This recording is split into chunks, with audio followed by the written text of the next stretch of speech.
बात जरा मोहन भागवत के बयान की करनी जरूरी है, क्योंकि बीते दिनों मंदिर और मस्जिद पर विवाद थमने का नाम नहीं ले रहे हैं और अब मोहन भागवत ने बड़ा बयान दे दिया है। उन्होंने कहा है कि हर दिन एक नया विवाद उठाया जा रहा है, इसकी इजाजत कैसे दी जा सकती है? ऐसे मुद्दे उठाकर हिंदुओं के नेता बन जाएंगे क्या? नई जगहों पर मंदिर मस्जिद का मुद्दा स्वीकार्य नहीं है।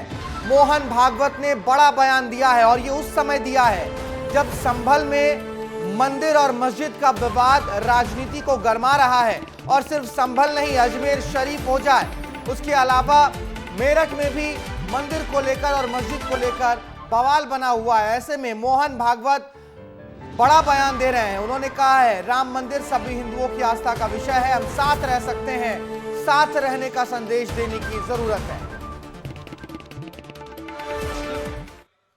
त्यामुळे राम मंदिर झालं पाहिजे, ते होत आहे. हिंदूंची श्रद्धास्थान हिंदूंना वाटतं,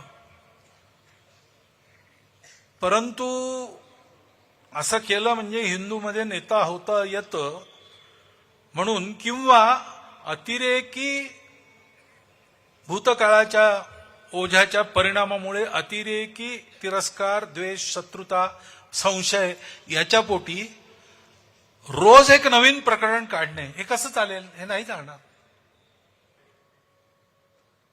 त्यांनी सुद्धा का भीती वाटते? आपण विघटित आहोत म्हणून भीती वाटते. संघटित व्हा, सशक्त व्हा. तो अगर हम दुनिया को सद्भावना का संदेश देना चाहते हैं तो साथ रहकर चलना बहुत जरूरी है। मोहन भागवत ने बड़ा बयान दिया है। अमृत तिवारी हमारे सहयोगी राजधानी दिल्ली से हमारे साथ जुड़ गए, इस बयान के पहलू समझ लेते हैं। अमृत, अगर मोहन भागवत संघ प्रमुख ये कह रहे हैं कि ये मंदिर और मस्जिद का विवाद रोज रोज बनाना सही नहीं है, तो फिर उनके निशानों पर कौन है? क्योंकि आरोप तो बीजेपी पर लगते रहते हैं कि मंदिर और मस्जिद का नया मुद्दा बीजेपी निकालती रहती है। भारत, देखिए, मोहन भागवत इससे पहले भी अपना ये बयान दिए थे 2022 के आखिर में, और उन्होंने यही बात दोहराई थी कि हर जगह पे खुदाई करना और मंदिर के निशान ढूंढना वो सही बात नहीं है। दोबारा उन्होंने पुणे में जो सभा थी उस दौरान यहाँ यह बात कही है। इसके पीछे देखेंगे कि जब भारतीय जनता पार्टी के खासतौर पर नेताओं से बात करनी चाहिए गई है तो वो बात करने के लिए तैयार नहीं है।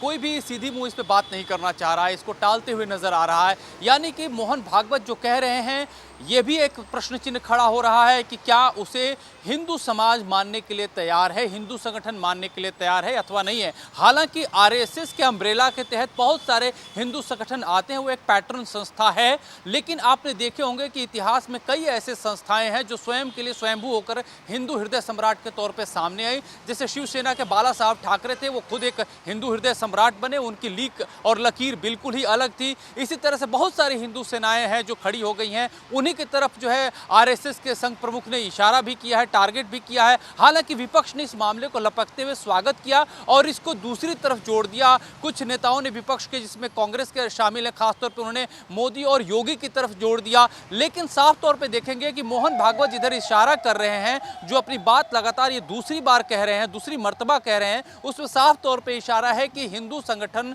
कम से कम इस तरह की माहौल को बना करके अपना जो है रोटी न सेके। उनका साफ तौर पे कहना है कि जो राम मंदिर बना वो पूरे हिंदू समाज की आस्था का केंद्र था, वहां पे बात पूरी हो गई, एक विजय हो चुकी है। अब लिहाज ये स्थापित करना चाहिए कि देखिए, हिंदू एक ऐसी मेजॉरिटी संस्था है, एक ऐसा समाज है जहां पे हर तबके का ख्याल रखा जाता है, जबकि विश्व में ऐसा कहीं भी नहीं है। और लेकिन ये जो बयान है मोहन भागवत का, जैसा आपने कहा, बहुत बीजेपी नेताओं को पच नहीं रहा होगा, क्योंकि ये मुद्दा तो अभी ताजा ताजा है और खूब इस पर राजनीतिक खिचड़ी पक रही है। लेकिन देखना होगा कि इस मुद्दे को कितनी संजीदगी से लेती है भारतीय राजनीति। बहुत शुक्रिया तमाम जानकारियों के लिए, तमाम बातचीत के लिए अमृत।